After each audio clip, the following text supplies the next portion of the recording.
coming off state title. Tadero was saying 2 weeks after the championship game, they were in the weight room. They were working hard for this season. What does it mean when you have a senior class like that full of leaders that want to not only come back and repeat as champs, but teach those younger guys, hey, this is the Leeds way, this is how we do it? It's special. You know, that last group that was there before them when we made it to the championship game the year before fell a little short. You know, they were the same way.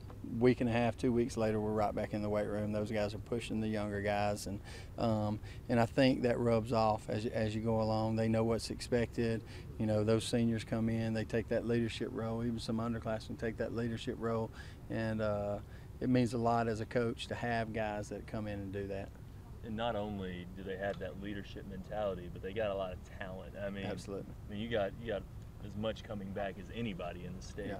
So, what kind of luxury is that to have, you know, a guy like Daryl, a guy like Trey, and all those guys going? It's pretty nice. You know, I mean, you got Trey Nation, who's rushed for over 5,500 yards and 75 touchdowns. You got Daryl Marshall, who was MVP of the state championship game and had over 300 yards as a sophomore in the state championship game.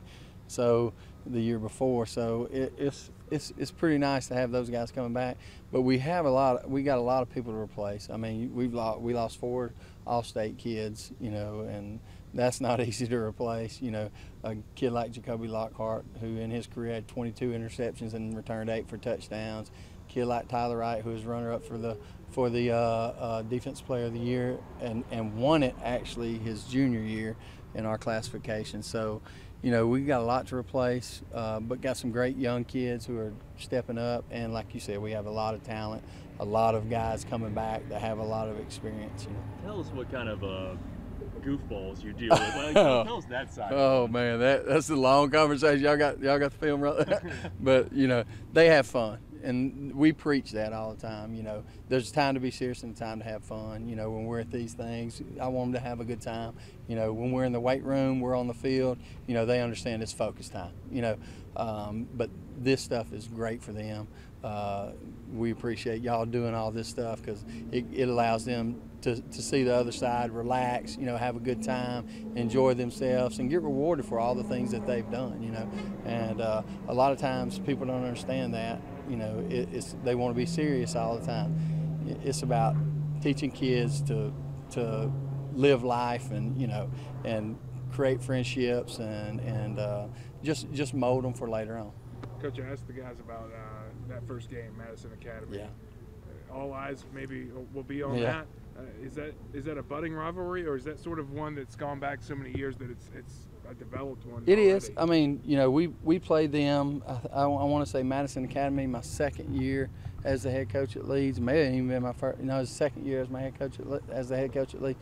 Beat them in a 3-0 game up there. You know, and played them quite a number of times in the playoffs. You know.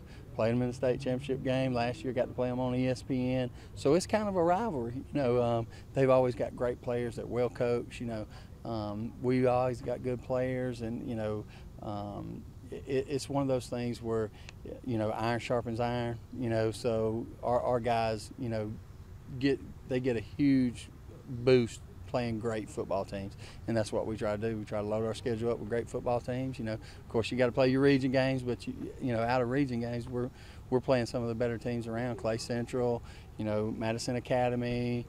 You know, there's some great Piedmont. You know, we play anybody our size. You know, maybe a little bit bigger. We love to get out there and compete against them. What does it say about the state of Alabama though that 2 champions coming off, you know, I don't know, maybe that's the first time it's ever happened, I'm not sure, but 2, you know, defending champions going at it week 1. Yeah, and that's what we said, you know, after that year they beat us in the state championship game, it was time to reschedule for the next year. Every team that beat us the previous year, we put on our schedule for the next year. You know, we just want to play great football teams, and it's a testament to Alabama high school football and the Alabama High School Athletic Association to put a game like that together and allow it to be put at the Champions Challenge and allow the kids to get all the benefits of everybody getting to see the game.